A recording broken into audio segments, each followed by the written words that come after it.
Halloween. Happy Halloween to you too. Thank you for taking time out of the holiday, I guess, to hang out with me for a few. Well, we're still talking about spooky stuff, so it's not Amen. taking any time at all. So Uh, I watched All Hallows Eve, Inferno. what do you think? Absolutely loved it. Did So you? Oh, yeah, that yeah. is Want to start right off the bat with there was someone missing. Where was Art the Clown? okay. So, in order for me to address that, I have to make clear what All Hallows Eve Inferno is. Um, as the original All Hallows Eve was basically a vehicle for Damien Leone's short films, which include Terrifier. And that was more or less the proof of concept for the original movie, you know. So All Hallows Eve came out, and then he went on to make a feature length movie of Terrifier, of which I distributed it under Dread Central when I was still with them. And then I went on to executive produce part two.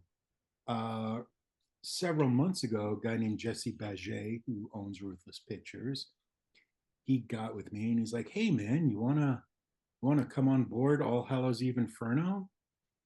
And I was like, "Well, I mean, I don't know. Let me see if I can come up with a good angle, and see what we could do. Because obviously Damien is way too busy with everything he's doing right now. And Art the Clown has just exploded. So the All Hallows Mhm. Eve franchise is really just kind of contained. And what I always thought was wonderful about All Hallows Eve was the fact that Damien was able to get his shorts in front of the right people and the right people seen them. So I said to Jesse, I'm like, what if we don't have people come and create movies for us for an anthology? What if we put out a call to filmmakers and find their pre-existing shorts that unfortunately when you're a short film maker, an indie filmmaker, your short films end up having a very finite lifespan. It's like you do your festival run, then maybe you get featured on a website here and there, and then ultimately you end up on YouTube or Vimeo or Dailymotion or any one of 100 streaming services. And it sucks because it's really hard to get your work seen once it reaches that point. So for me, the idea of being able to take these shorts that are already out there, that need a second life, that deserve to be seen, that deserve to have a second life, and put them in an anthology so these films can be viewed on a much bigger level by a completely different audience, that was an opportunity I couldn't pass up because honestly, I really, the idea of an indie filmmaker having a Cinderella story, much like Damien did, is what excites me. So I wanted to do something that was good for everyone and more or less good for the genre too, because everyone always says, oh, we don't know where the next Romero, Raimi, Carpenter, blah, blah, blah is coming from. Yeah, we do. It's the indie film genre because that's where they always come from. So to be Mm. able to give these filmmakers a different platform and a whole new type of exposure and give their films again a second life, it was an opportunity I couldn't pass up. I mean, it was great. Thank I was a little taken aback because I was expecting Art the Clown, but once I got over that and I actually watched what was happening, they were great. So, I mean, it is what it is. The idea really was, how you go to a film festival and there's this indie short block and you watch these indie shorts, you have a great time with them, and then you never see them again, unfortunately. So the mm, idea with this was to take the concept of an indie short film block from a festival and bring it into somebody's house, with vetted shorts that were watched, and chosen specifically for this anthology. And I love that idea. And again, it's been such a pleasure to help work on it and help these filmmakers see at least part of their dream come to fruition. um, and it's my understanding that you were a part of the process of picking the shorts that went into Yeah, this. I picked every one of them. I put out a call for shorts and I got, excuse me, over 900 responses. Oh, And wow. I watched every single one of them because I do whatever I say I'm going to do. And I chose those and I chose several others which appear on other anthologies like Watch If You Dare To, or there's a werewolves one, and there's Horror Candy, there's a bunch.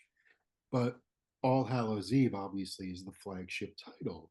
So for All Hallows Eve, it was important to me not only to choose the best of the best, but also a good variety of them.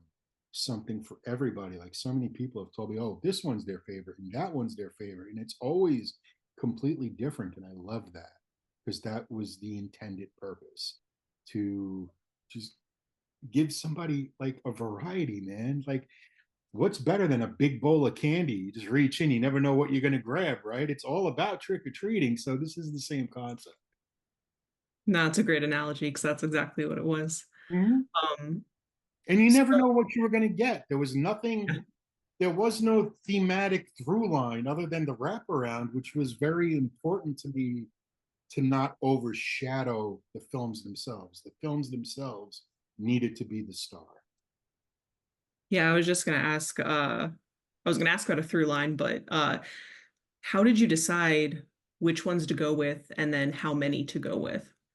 Well, that's precisely why I watched them all. See, I mean, it took like 4 months. I ain't gonna lie, it was crazy. Like all I would, but then again, there's a part of me that's very selfish, and I just want to watch cool stuff, right? So, so what's important about watching it was once I got a grasp of all of them in my head, the filmmaker side takes over and I kind of start seeing which ones fit together where or which ones could fit together where. Because, I mean, when it comes to short films, there are great short films, but there could be vast differences in them, even though they're all great. There could be production differences. You can't take a short that looks like it was filmed for $1 million and put it next to a short that was filmed for $10. Even though they're both good, it's jarring for the audience. The audience, it's very easy to get sucked out of an experience. So I wanted, in terms of production value and overall story, to pick the stories I felt were on that same level. So it did feel like a complete experience instead of an uneven one. And again, that was all because I got to watch them all, so I knew what I was working with. I've been very lucky in my life to be able to identify successfully good movies like Paranormal Activity, like Hatchet, like of course Terrifier and Terrifier 2 and a bunch more. And to be able to name to these projects to get them out there is it's my privilege. Um, and how did you come up with the title All Hallows Eve Inferno, or was that like a collaboration? That was Jesse, I mean he wanted the whole thing with he had this concept for the wraparound of a hospital with an elevator that goes straight to hell. So I didn't do that. And I even, I wrestled with the idea of just filling with all Halloween themed shorts too. But then I was like, maybe it'd be a better idea to go the variety way and not just do, you know, Halloween films, but to make it something that's horror and all it has to be is good and horror. And that's what it was. It was a conscious decision on my part not to make it all Halloween themed, even though it's called All Hallows Eve. But spooky stuff happens all the time. You're just watching it on All Hallows Eve, right? Or something like that. Or maybe the wraparound took place on All Hallows Eve. It's about stimulating the audience, and we live in a very ADD society. And what's cool about anthologies is it's catered for that. Like you could watch one, stop it, go about your business, come back, watch another part. And so uh, being that they didn't have to worry about keeping track of it, I figured it was a better idea to just give them the widest variety of cool stuff I could come up with. That was great. Thank Like I you. said, I loved it. So, um, Are you planning to continue and just keep putting out installments? It really depends on, I'm sorry, my wife's got to feed the animals, so you'll hear food dropping. We have hungry dogs.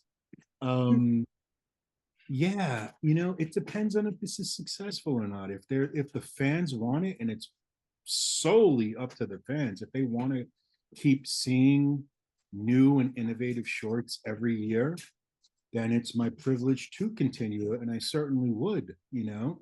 But at the end of the day, everyone has a business to run too. You can't just keep putting stuff out and have it not be successful and just keep doing it anyway. So the only ones that can make sure that another All Hallows Eve happens is the fans.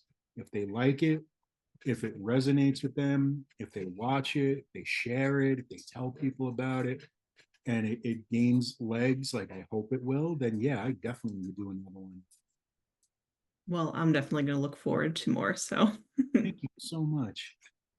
Um, we are out of time, unfortunately, but it was great getting to talk with you, and I am gonna look forward to more, for sure. Beth, and let me know when your coverage runs. Tag me on social media. I'm super easy to find, and I'll make sure I share it. Okay. All right, will do. Will do. All right. Have a Bye. happy Halloween. Happy Halloween to you too.